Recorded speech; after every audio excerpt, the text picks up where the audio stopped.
Bienvenue dans cette vidéo consacrée à Cineware. Avant toute chose, nous allons donc ouvrir After Effects puisque Cineware c'est la passerelle entre After Effects et Cinema 4D.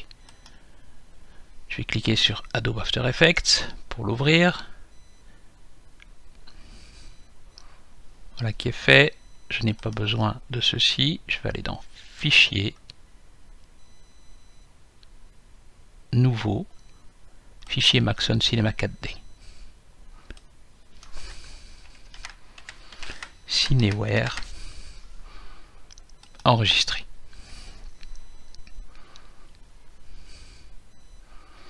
Une petite moulinette et donc il vient de m'ouvrir Cinema 4D avec le nom de la scène qui s'appelle donc ici Cineware.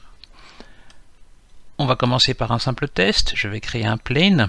Je vais également ouvrir ma barre d'animation ici en appuyant sur CTRL. Et je vais également rajouter une figure. Maintenant que c'est fait, je vais faire File et je vais faire Save Project et je vais revenir dans After Effects.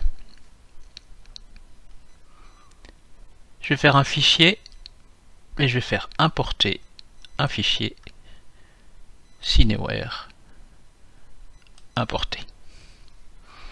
Il me l'a mis en double. Puisqu'il n'avait pas eu le temps de rafraîchir, j'ai été un peu vite, rien de très grave. Voilà ma scène, je peux faire un clic et glisser pour la placer dans la partie inférieure.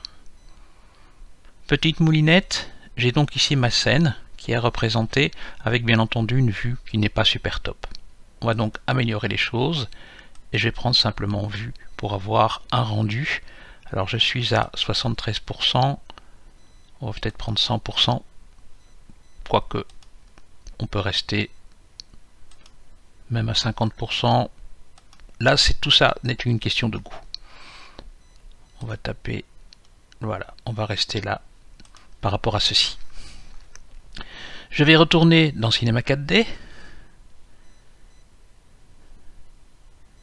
comme ceci. Et ce que je vais faire, c'est que je vais créer un matériau. Create Material, New Standard Material. Je vais l'appeler Checkerboard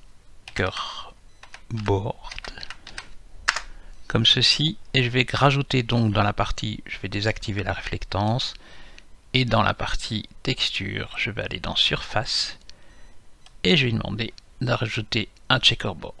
Double-clic sur le checkerboard, je vais double-cliquer sur la couleur noire, j'aimerais bien quelque chose qui soit blanc et rouge, voilà qui est fait. Je peux faire un clic et un déposer.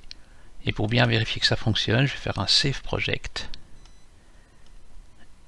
et rouvrir After Effects.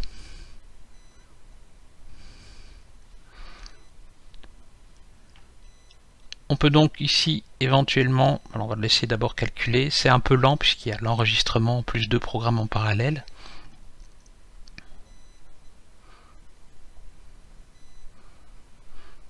Comme ceci, et ce que je vais faire un extraire les données de scène.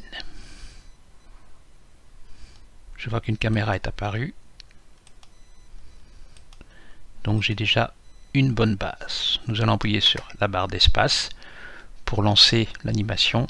Et je vois que tout se rafraîchit. Bon, comme il n'y a pas d'animation dans ces 4D, il n'y a pas de raison que l'animation apparaisse dans After Effects. J'arrête donc l'animation, je vais remettre les choses à zéro. Ce qui est important à savoir par rapport à cela aussi, c'est que chaque fois que je vais réimporter la scène en ayant fait des modifications dans ces 4D et que je vais faire extraire les données de scène, ce qu'il va faire, c'est qu'il va me réextraire chaque fois et les caméras et les lumières. C'est une petite contrainte, rien de très grave, mais c'est quelque chose qui est important de noter. On ne doit pas spécialement sauvegarder le projet After Effects. Je reviens donc ici dans mon Cinema 4D. Ce qu'on va faire, c'est qu'on va créer une petite animation de caméra, quelque chose de très simple. Pour cela, je vais aller chercher un neutre. Ce neutre, je ne veux pas qu'il ait une forme de point, j'aimerais bien qu'il ait une forme de cercle. Mais ce cercle, je ne veux pas qu'il soit aligné comme ceci, j'aimerais bien, pas via la caméra, mais en Z. Je ne le vois pas bien, donc ce que je vais faire ici, pour le voir plus, et ce n'est pas en Z, mais c'est bien en Y. Orange sur rouge ne se voit pas trop bien. Je vais donc placer les choses, on va dire, plus ou moins ici.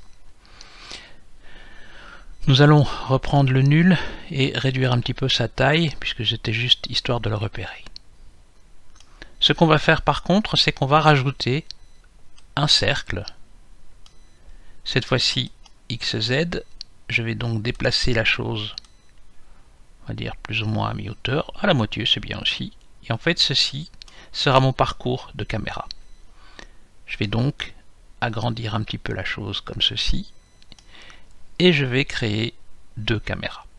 Deux caméras, plus exactement une caméra, mais je vais me servir en fait de ces deux éléments. Je crée donc une caméra en cliquant simplement ici. Voilà, je suis dans la vue caméra. Là, je regarde à travers la caméra, rien de chance, qui est tout à fait normal. Maintenant que c'est fait, je vais donc me placer sur ma caméra, faire un clic droit, Animation Tag, et lui demander d'abord de faire un target. C'est-à-dire que j'aimerais bien que ma caméra regarde mon neutre qui est là.